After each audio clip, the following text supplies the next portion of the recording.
Травка зеленеет, солнышко блестит, ласточка с весною в сени к нам летит.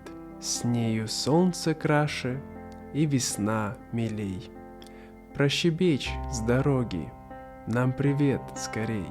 Дам тебе я зерен, а ты песню спой, что из стран далеких принесла с собой.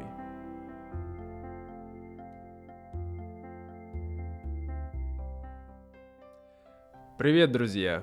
Добро пожаловать на мой канал по-русски издалека, и, как всегда, с вами ваш хост Сергей. Сегодня я буду рассказывать вам про весну. Для кого-то это очень прекрасное время, для кого-то это ужасное время года, но, тем не менее, это очень важная часть нашей жизни. Поэтому я расскажу вам подробно о том, когда начинается весна, как она выглядит в России, что люди делают в это время.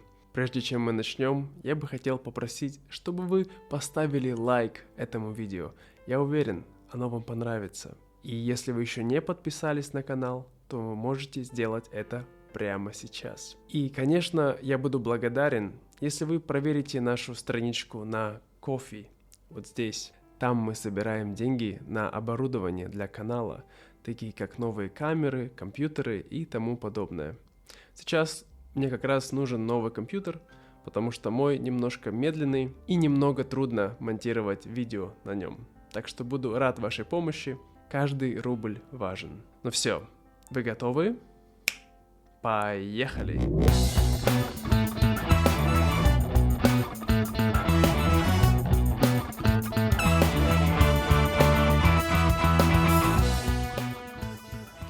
Когда же начинается весна в России? Ну, это зависит от сезона, зависит от года. Иногда она начинается в начале марта, иногда в середине марта, а иногда только в конце марта. Иногда в Сибири мы говорим, что у нас нет весны.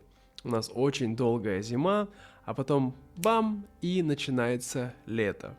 Конечно, это неправда, это показывает то, что зимы у нас очень долгие. Как я уже говорил в моем прошлом видео о Масленице, которое вы можете посмотреть вот здесь, этот праздник олицетворяет окончание зимы и начало весны. Но Масленица бывает как в феврале, так и в марте. И это не значит, что на следующий день после Масленицы начинает таять весь снег. Но это такое, можно сказать, народное поверье. Так вот, в марте как начинается зима? Начинается она с того, что начинает таять снег. Снег тает, то есть он превращается в воду.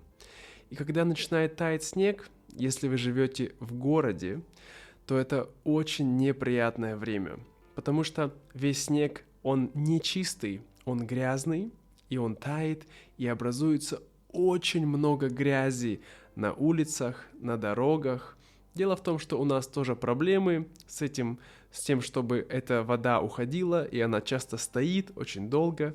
Если у вас нет своей машины, если вы ходите пешком, то ваши ноги всегда будут очень грязные. Это очень неприятно. Также в это время года происходят перепады температуры. Например, утром может быть очень холодно, а днем очень жарко. Поэтому очень многие люди, они берут с собой теплую одежду утром, когда идут на работу, а днем они выходят, и им очень жарко. И поэтому очень часто в это время многие люди начинают болеть, они заболевают, потому что они думают, ну сейчас тепло, это не проблема. И так как за зиму люди теряют их иммунитет, потому что они ели мало фруктов, мало овощей, то это очень популярный сезон для болезней. Хотя, конечно, возможно, если вы живете где-то в деревне или в лесу, вы гуляете, там намного приятнее. Начинается весна, там мы слышим, как начинают течь ручейки, начинают петь птички, и все потихоньку оживает. И появляются подснежники. Это первые цветы. В апреле обычно снега уже нет, хотя все зависит от года, как я уже сказал. Однако деревья все еще стоят голые, но на них начинают появляться первые почки, из которых потом появятся цветы. Также в апреле очень важный праздник для всех россиян. Это День космонавтики. Как вы знаете, я уже делал видео про Юрия Гагарина. Если вы еще его не смотрели, то тоже можете перейти вот сюда. Сегодня много отсылок к другим видео. И кроме того, в апреле очень часто проходит Пасха. Вы, возможно, знаете, что православная Пасха очень редко совпадает с католической и протестантской Пасхой. Поэтому наша Пасха проходит обычно в апреле или в мае, как в этом году. И вот, когда приходит май, то это тот месяц, когда ты уже реально чувствуешь, что весна пришла. У людей обычно хорошее настроение в это время, потому что снега уже нигде нет, появляются первые листья на деревьях, и во всем городе царит такая очень приятная атмосфера надежды, атмосфера любви.